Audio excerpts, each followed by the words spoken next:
automatically, and then that's under format, so it'll automatically pop up. It won't be up there if you're not on the picture though. Right, okay, so here's your standard Right. toolbar across the top. So the first is, I go insert, I imagine you can right click.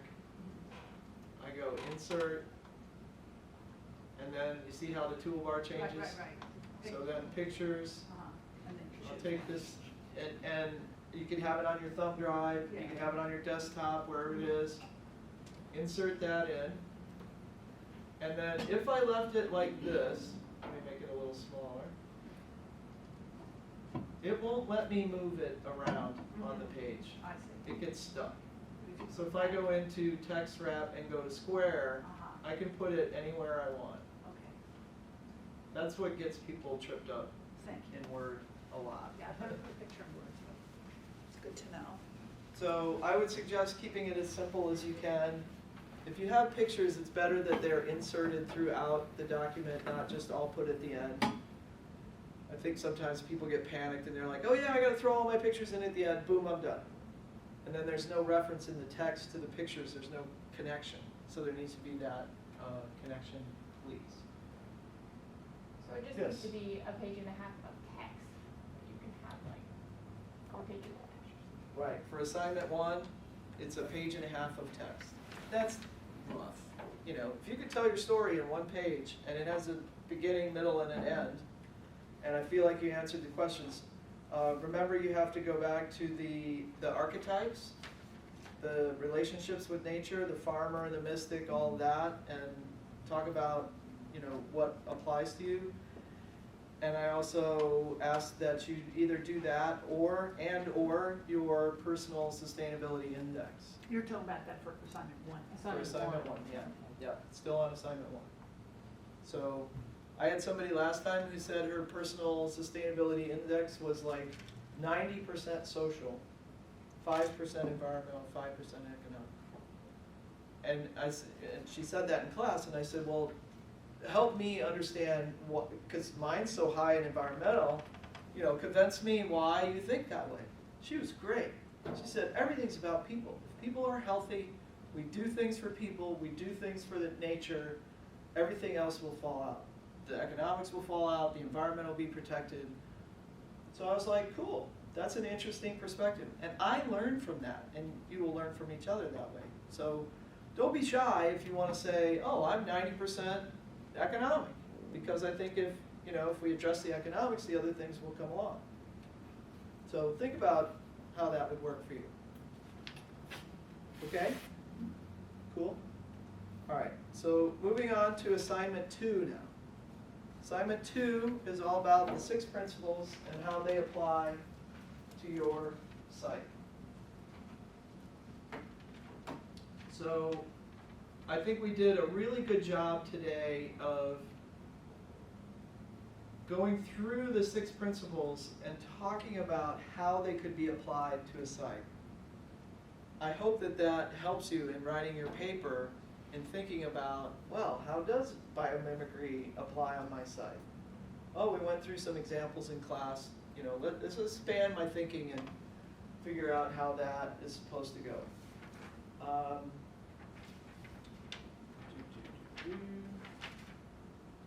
Right, so you do that analysis, and then in the next section you would say, okay, oh, and why do you think the project is important to the field of sustainable design and development? That doesn't have to be 3 paragraphs, but why is it important? Why was that library important? Was it important to do a demonstration project in that community to show that green is good?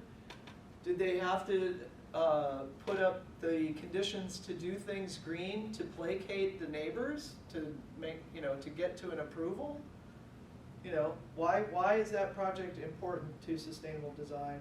And then 3 ideas for retrofits.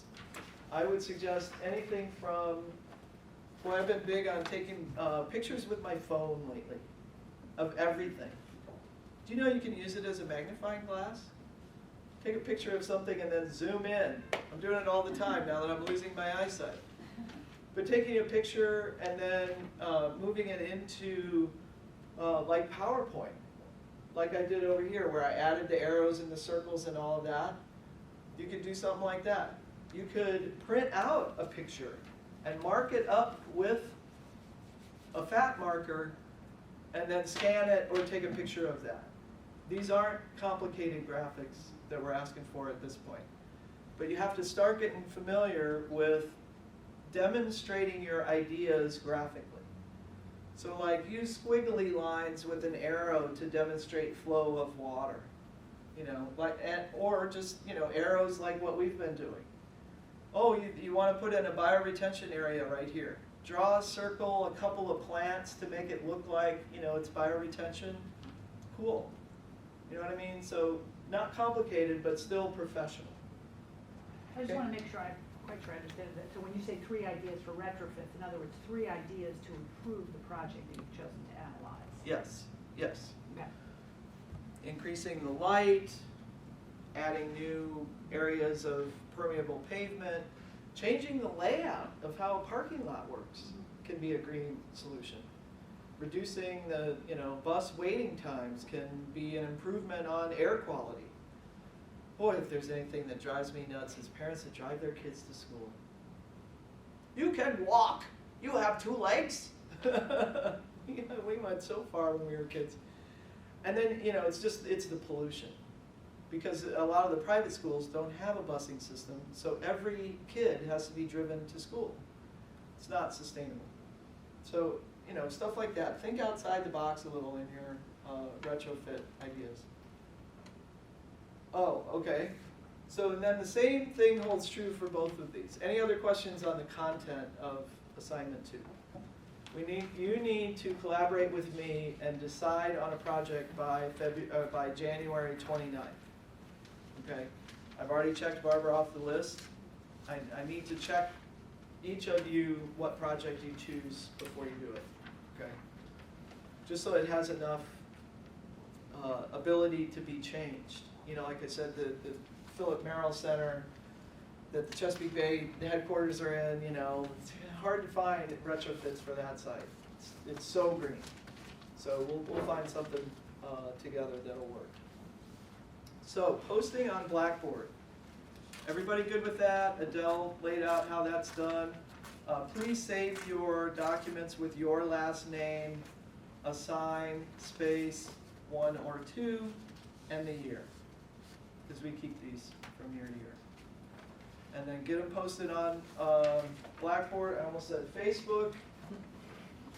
Don't post them on Facebook. You can if you want to, I guess. But really pay attention to, I seem to have somewhere lost my list of dates. That list of dates on the front of the syllabus, please pay attention to those. They used to be a little bit buried in the syllabus, and I moved them up to the front page this year so that they're front and center, and you can pay attention to those. Anything else that I said I was going to do before we wrapped up? Oh, elevator explanations. Anything else though? I think we're good. Okay. Elevator explanation. Oh wait. Let's do this real quick. Highline as a case study. The Highline in New York, if you don't know, is a raised walkway that is being developed through the partnership of an amazing number of partners, including the City of New York. And it's an old rail line that was raised up above the street level in New York, because way back when, in the 20s, 30s, there were all these accidents where people were getting hit by trains. And then they had horses. Did you see the history card? They had horses that would ride in front of the trains, you know, to keep people from getting hit. And what a huge expense that was to elevate the rail lines.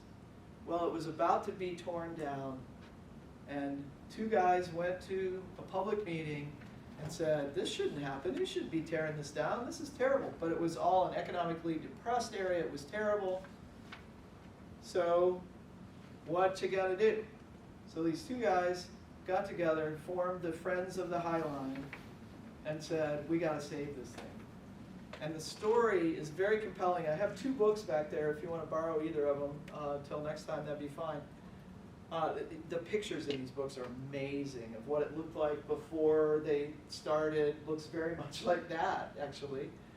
There had been an abandoned, so the whole thing had been abandoned, but there was one particular spur where the plants just took over. So let's talk about the 6 principles, just real quick, applying to this one, because I want to give you some experience in applying, some more experience in applying the 6 principles. And I don't have that first page. Okay, so you're going to have to walk me through them. Who's got the first page of the syllabus that has the 6 principles right there? So I have it in my phone. Okay, biomimicry first. Biomimicry, how could, how does the Highline or not address biomimicry? Actually, I can go back here and do that.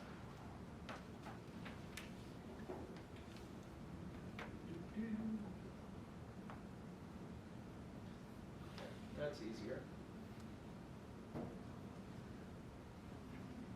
So how does the Highline do these things? Or not? That's the analysis thinking. Do you know anything about their inputs and stuff? It's all native plants. So they're all raised beds. They have an army of volunteers that take care of it, as well as paid staff. So does it run on sunlight? Sure it does. Does it use only the energy it needs? Not so much. Does it fit form to function? Pretty much. It's great how many people go up there just to walk from one place to another. Not even to have the experience, just to get from one place to another. Very cool. Reward cooperation? I think it has. The economics of the community that have come back, this whole community is just boom because of the Highline and this investment. Local expertise in materials? A little bit, because the materials were already there, the infrastructure was already there. When does this thing was built? When did they start? 2000. Oh, when was the infrastructure originally built? No, like when did it become a trail? It's been done in sections. The first section I think was opened in. But I think the first section opened in 2007, I want to say, 2006, 2007. And then phase 2, because it happened right when we were starting this program. Okay. And then another phase opened, and now they just finished phase 3, which goes around this huge Hudson Rail Yards development. It's so, I can't wait to see phase 3. I've been to New York like 3 times. I'm like, yeah, we go to the Highline, I want to go. Because it's all this development's coming in around it. But the economics of this area completely shifted when that first phase opened. There's a Chelsea market down at the southern end, just booming with shops and food and all that kind of stuff. Okay, so let's boom through these. So human vitality. Well, the point is that it is really all about us. And boy, is this all about us, right? It's about people, it's about moving people. But it also has quite a natural element to it. There's bees up there, there's other pollinators. It's crazy what has found its way there. But what's good for nature is also good for people, right? You know how New Yorkers love to walk. So it gets people out of their cars and up above the city. 7 generations, what do you think? Does it tip a hat to the past? Yeah. It sure does. And it includes there's different little kiosks and stuff where it talks about, how it was built and the history and stuff. One of the cool things about the history of how it came to be, especially financial-wise, was that they teamed up with, let's save that for the next one. Oops. No, I'll come back to that. Holistic thinking. These 2 men were so smart. They said, how are we going to get money for this project? Because it's going to cost a lot of money. They teamed up with the Arts Council. And now the Whitney Museum is at the southern terminus of the Highline. Huge. They do art exhibits and displays all up and down the High Line. If you're there on a weekend, you can see models posing for pictures, or people doing little pop-up things, or, you know, come over and color a postcard. We're going to send them to the troops overseas. Some kind of art stuff is always going on there.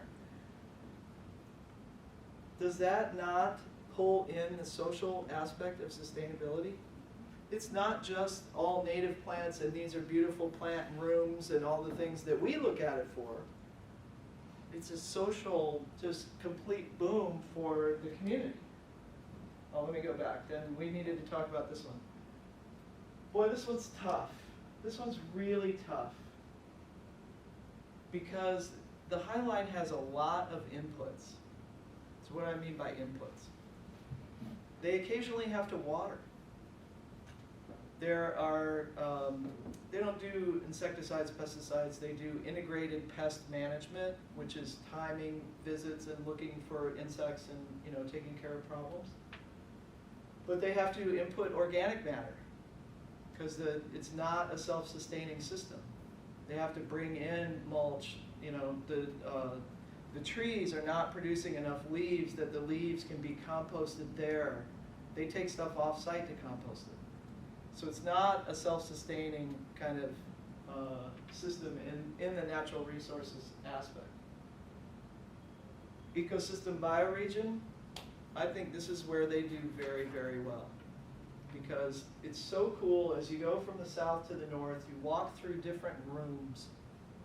The first room is like this woodland room where there's large-ish trees. You know, looking at the planter boxes are really small. And you know it doesn't go deep because you're sitting up on concrete. It's incredible to me. And you walk along and then there's another little woodland patch where the trees are below where you're walking.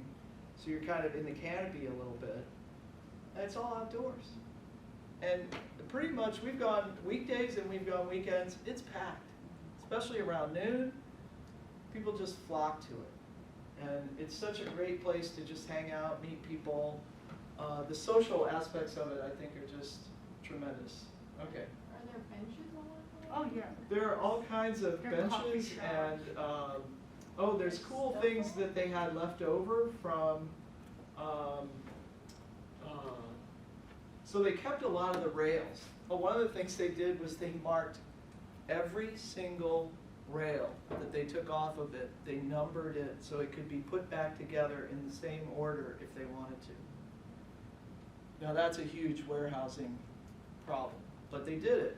And in some places they brought the rails back in and they built benches, these like lounge benches. You cannot get on the lounge benches, they're always full. And they roll so like you could put two together, or you could be by yourself, or you could put three together, and you know, they just roll back and forth. There's a little place where it's kind of like a wetland, where there's water that comes up from the floor. You know, it's cool, it's so cool. You're gonna love it. I'm gonna hope to try to meet you there from Massachusetts, if you go on this field trip, because it's so cool. So I have two comments, questions. One is, I think the most exciting thing about the High Line is how it enables you to get different perspectives of the city when you was otherwise. Yeah. So under what umbrella would you put that? Under what principle? Different views of the city. You know, So- it enhances something outside of itself in a way that you wouldn't have had the opportunity to experience otherwise.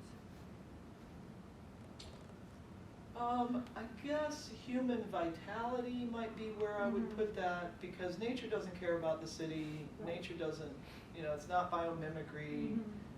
Mm-hmm. I guess it would just, it's because it makes us feel good. Right. I also think it's a cool thing to see from below, because you're like, oh my God, there's that ribbon of green up there. It's so cool, and you aspire to get up there. So I think that's a human Right. feel-good kind of thing. Yeah. The other There's thing- one place where you can stand and see the Statue of Liberty, and that's pretty cool. Right.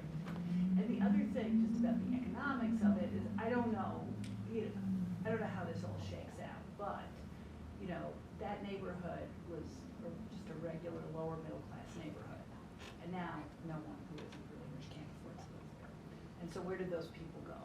Right, And is and how any of fair the is mo- that? is any of the city's riches that result from this and other things being directed into public housing or not? There are some apartment buildings in the community that because of rent control, they were able to stay. Yeah. So there's that, but it's always the gentrification argument. Right, and this just really made it happen at a very steep slope upwards, Yeah, which yeah. is a good thing, but it has another side to it. It actually used to be a gay neighborhood, No, I because of remember. course they were always in the worst possible places in town, and then, you know, you get gentrification and it moves in. I had somebody on Facebook once who was a very adamant activist, anti-gentrification, all of this, who jumped all over me when I posted something positive about Casey Trees. And she said, they gentrify communities. I was like, no, they don't, first of all. And B, they're planting trees in communities that need to have trees. She was like, nope, plant trees is the first thing that, you know, for gentrification. You're gonna wipe out all the poor people as soon as you go in and start planting trees.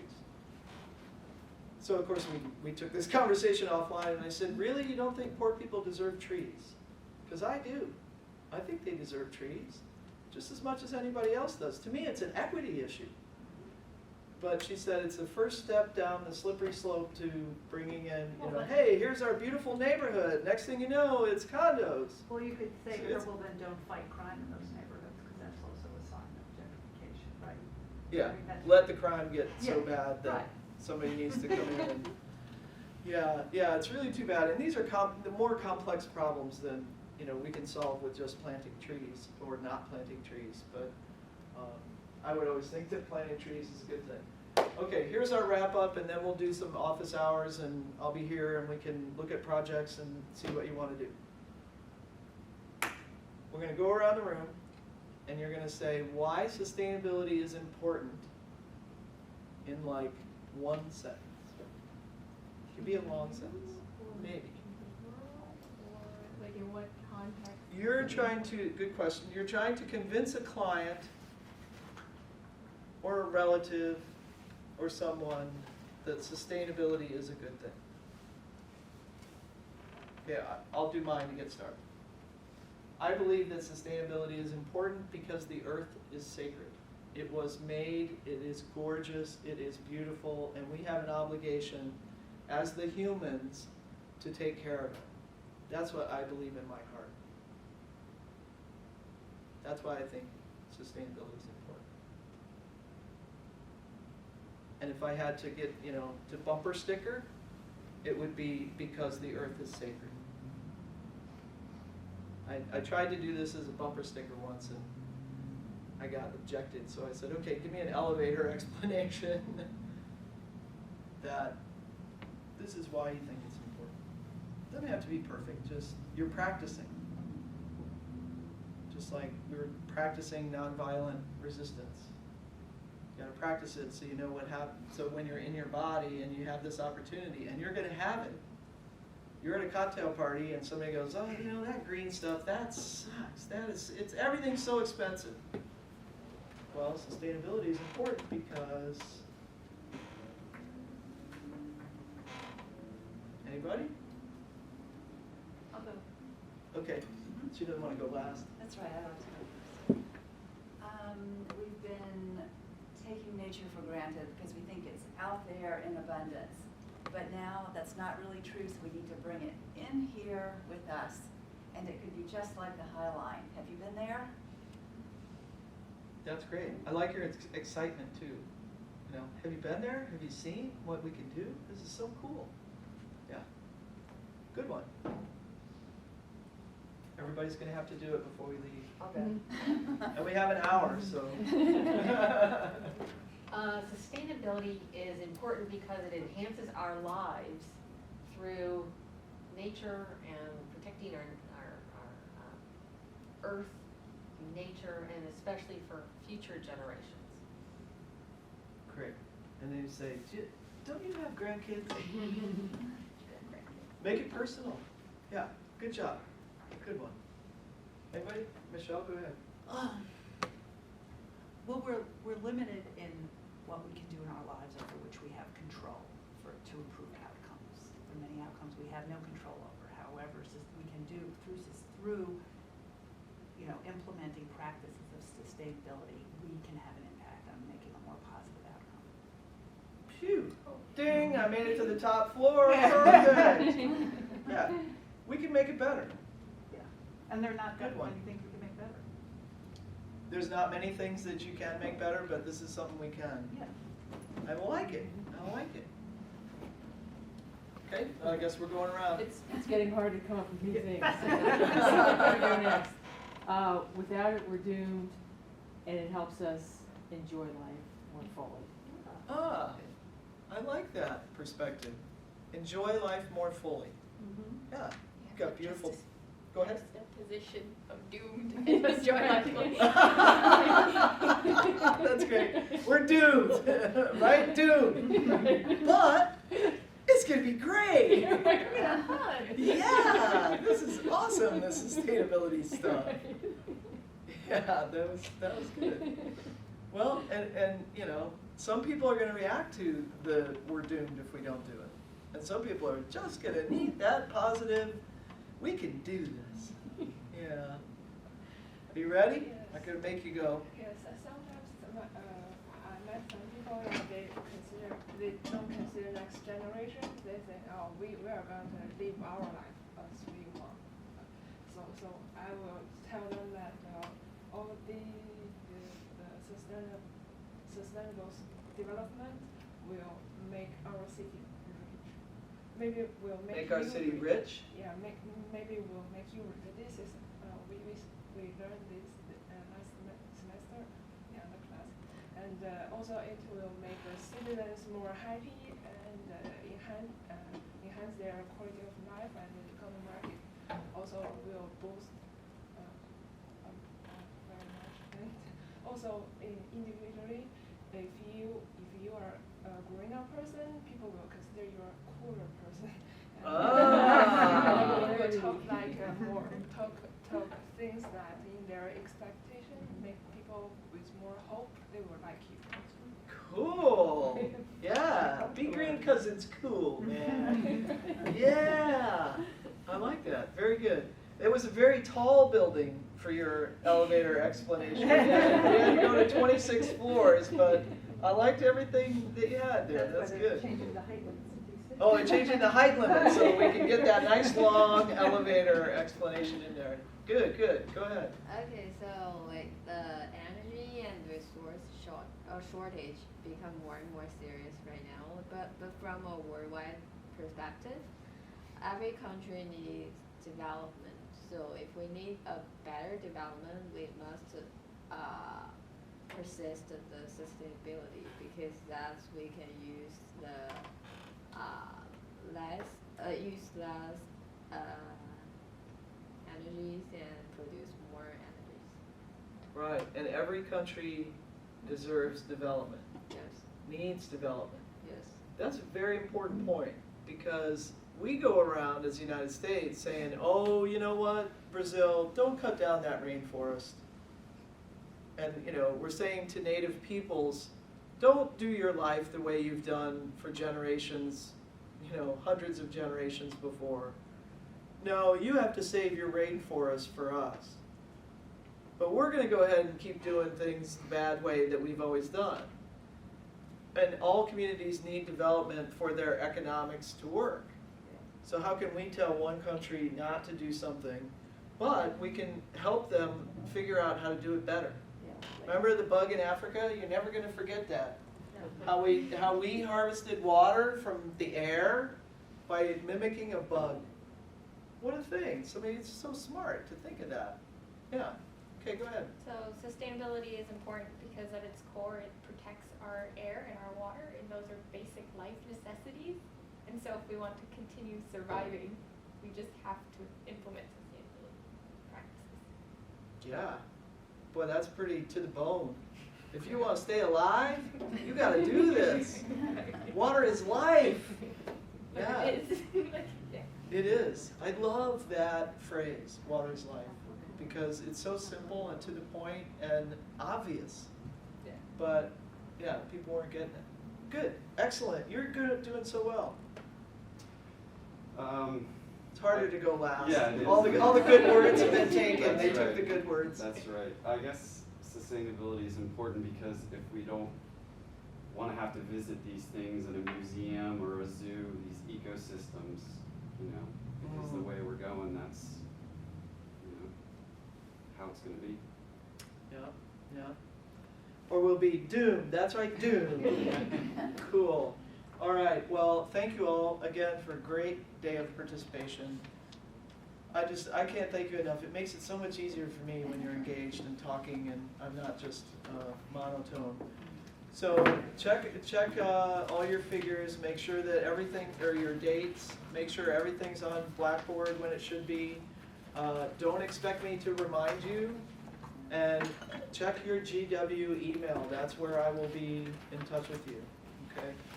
And again, if I don't answer, I don't look at my GW like every single day, but you've got my personal email. If it's something you need an immediate answer on, use that, okay?